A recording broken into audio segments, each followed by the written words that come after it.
Hi students, welcome you all to the session. Today we will continue the topic data visualization. Let's start today's class. Customizing the plot. Customize means modify or build according to individual or personal specifications or preference. How can we customize a chart?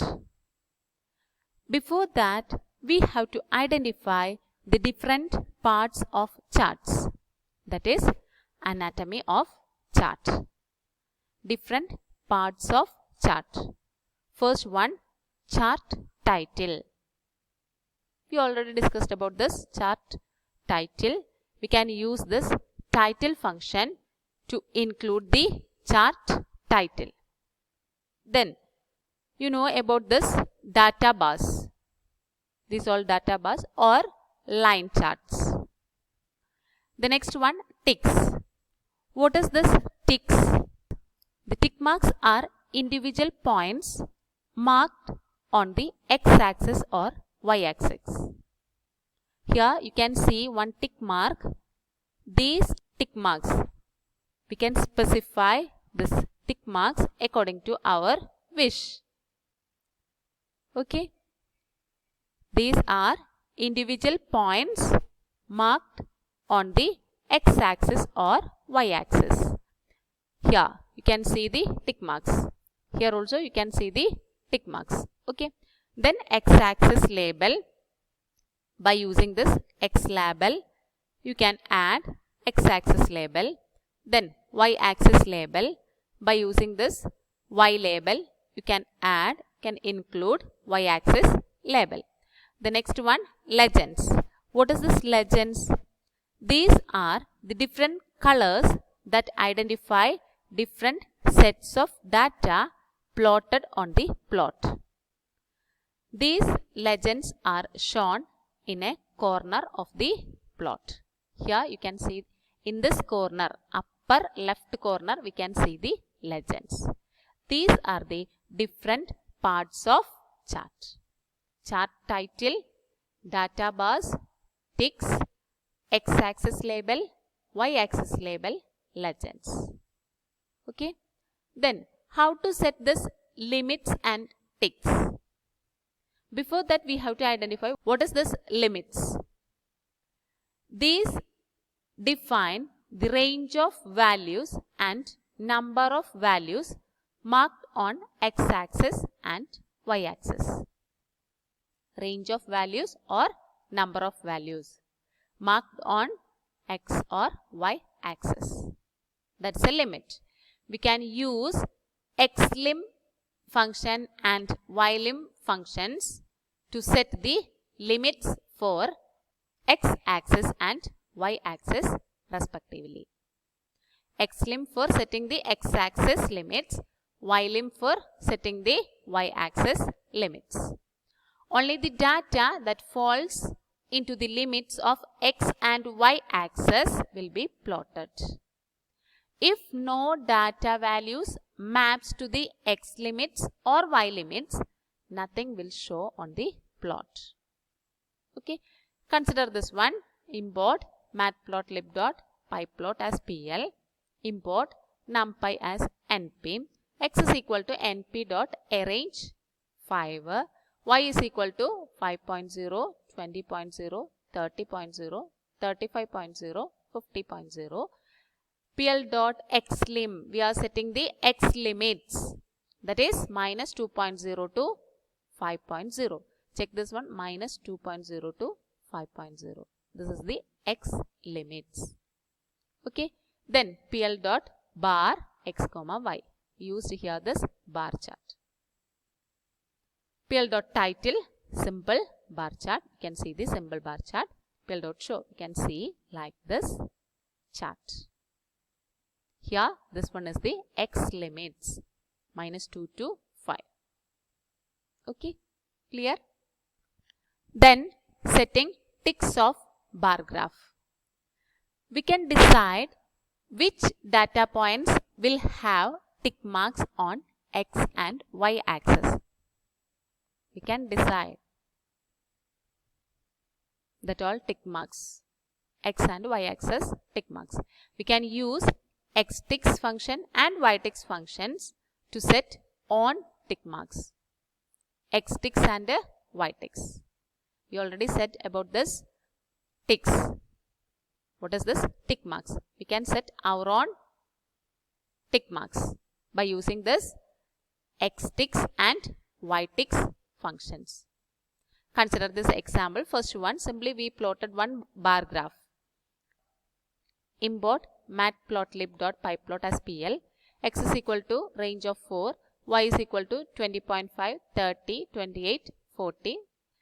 PL.bar x comma y width is equal to 0.25. PL.show. By default, the ticks are appearing at data point 0.5 apart. This one 0.0, then 0.5, 1.0, 1.5, 2.0, 2.5, 3.0. Here you can see the tick marks. Okay, clear? Then how to set our own tick marks? For that we can use this X ticks or Y ticks. Check this example. Import matplotlib.pyplot as PL. X is equal to range of 4, Y is equal to 20.5, 30, 28, 40. PL.xticks, that is 0, 1, 2, 3. Check this one. 0, 1, 2, 3. Okay. Then PL.bar x comma y width is equal to 0.25. PL.show. Clear? Then the legend also we already discussed. Legend is a color or mark linked to a specific data range plotted. To plot a legend, you need to do two things. In the plotting functions like plot, bar, etc., give a specific label to data range using argument label. We have to give a specific label to the data range by using this argument label. Then add legend to the plot using legend function as per format. Check this syntax. Matplotlib.pyplot.legend. Within this parenthesis, we have to specify the LOC. LOC is equal to position number or string. The LOC argument can either take values. That values are 1, 2, 3, 4. Signifying the position strings upper right, 1 for upper right, upper left, 2 for upper left, lower left, 3 for lower left, lower right, 4 for lower right respectively. Default position is upper right or 1. Okay. Consider this one. Import numpy as np. Import matplotlib.pyplot as plt.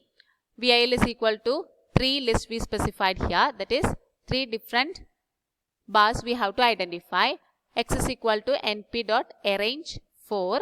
Then specify label for range being plotted using label argument. Check this one. Label is equal to range 1. Label is equal to range 2. Label is equal to range 3. But here we use different colors. Color is equal to B.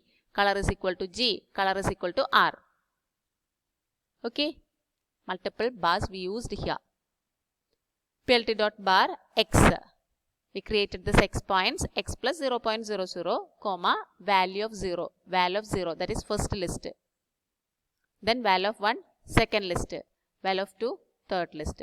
Here, second X points, X plus 0.25. Third one, X plus 0.50. Okay. Then, plt.legend, LOC is equal to upper left. We can see the upper left corner, this legend. Plt.title, multi-range bar chart.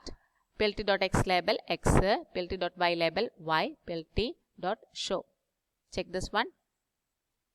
You can use label argument and legend function with plot function 2 for multi-line chart. Check this one. Blue for first one, range 1.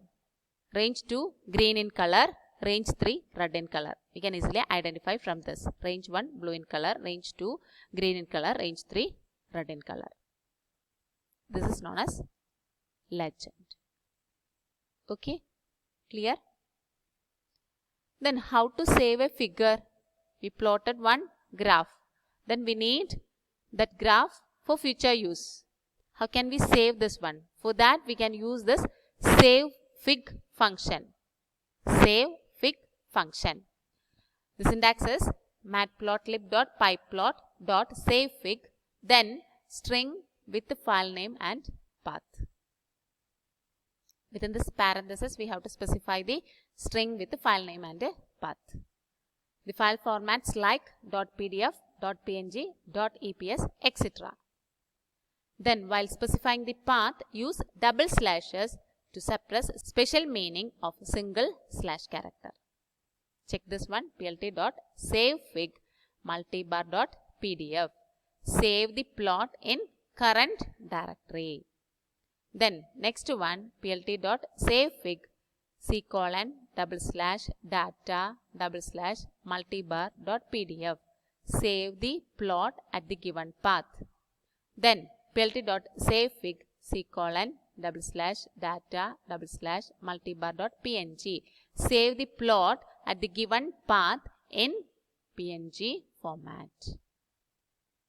Okay, you can open the folder to check yourself. After running the code, your plot will be saved there in the specified file format. Okay, clear this one? Next one, histogram. Histogram. What is this histogram? Histogram is a summarization tool for discrete or continuous data. This is very important. A histogram provides a visual interpretation of numerical data by showing the number of data points that fall within a specified range of values. Within a specified range of values. That is called bins. It is similar to a vertical bar graph. Then, what's the difference? A histogram, unlike a vertical bar graph, shows no gaps between the bars. This is normal bar graph. Here we can see the gaps. But in this histogram, we cannot see the gaps.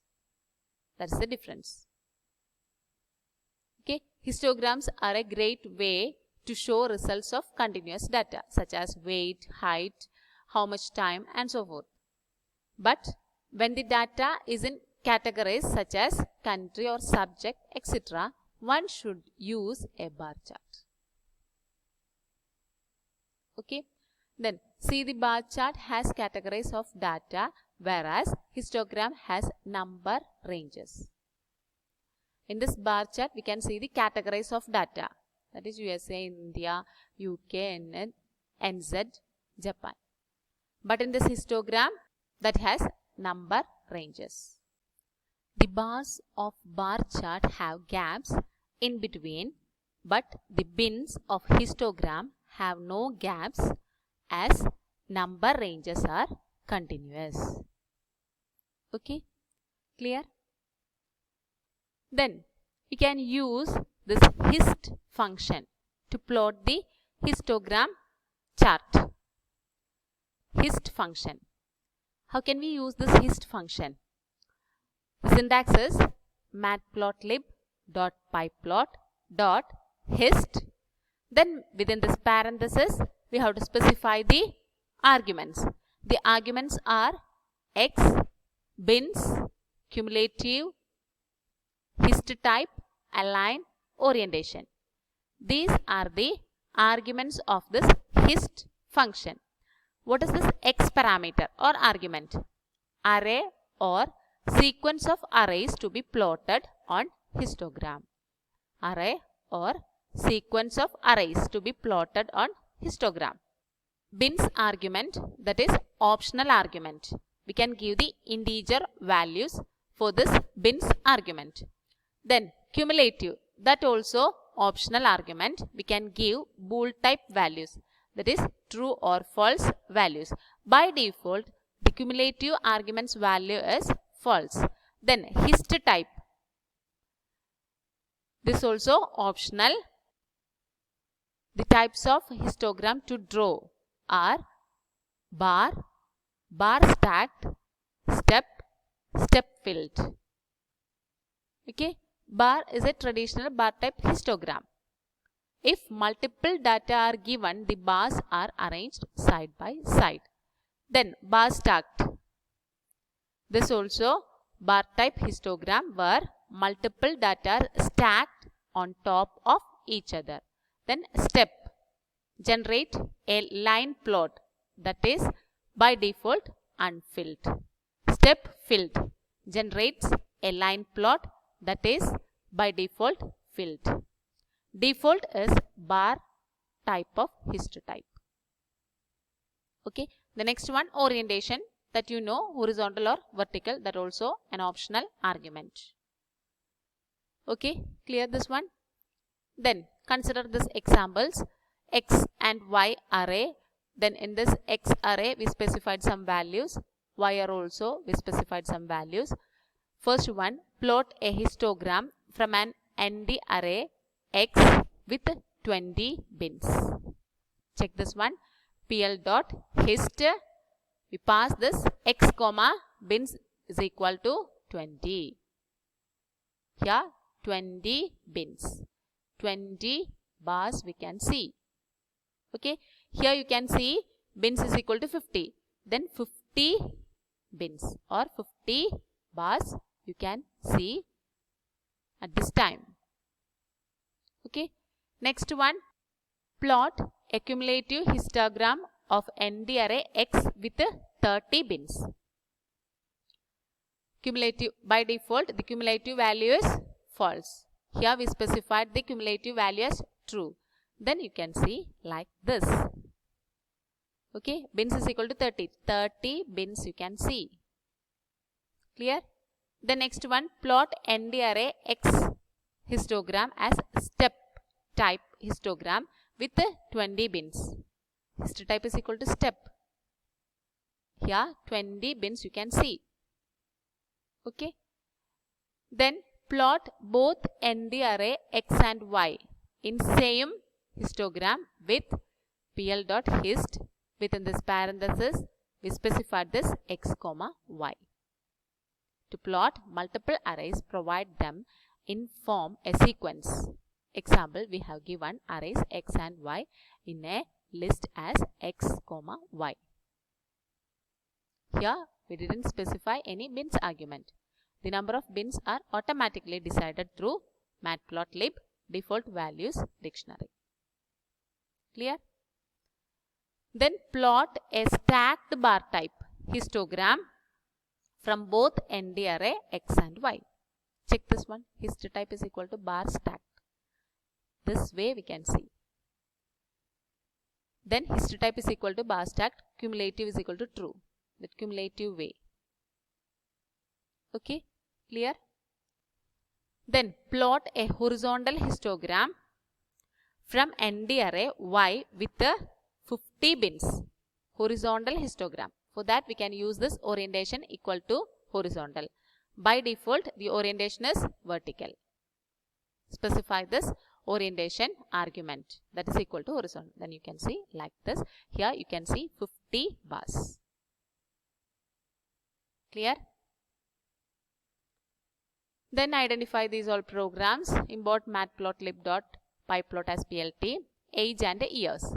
plt.hist age, comma, bins is equal to years. Years 0, 10, 20, 30, 40, 50, 60. Color is equal to magenta. Histotype is equal to bar. R width is equal to 0.6. Here what is this R width? R width is equal to 0.6. Means that the bar's width is 60%. There will be a gap of 40% space before and after the bar. Check this one. We already discussed about this histogram has no gap in between the bars.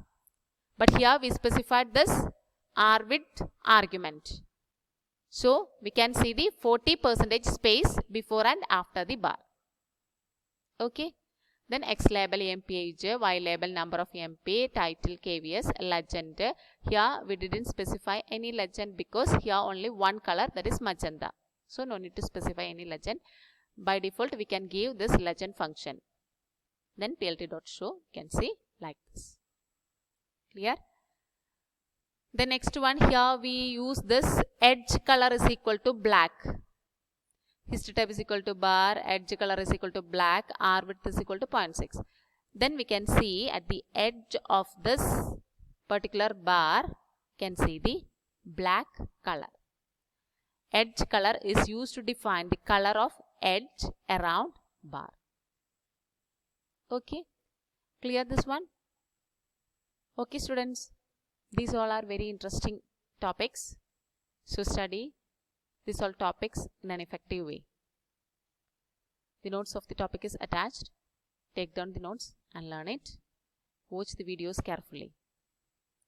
A test paper is also included. Submit your answers as soon as possible. That's all for today. We will meet in the next class. Till then, take care.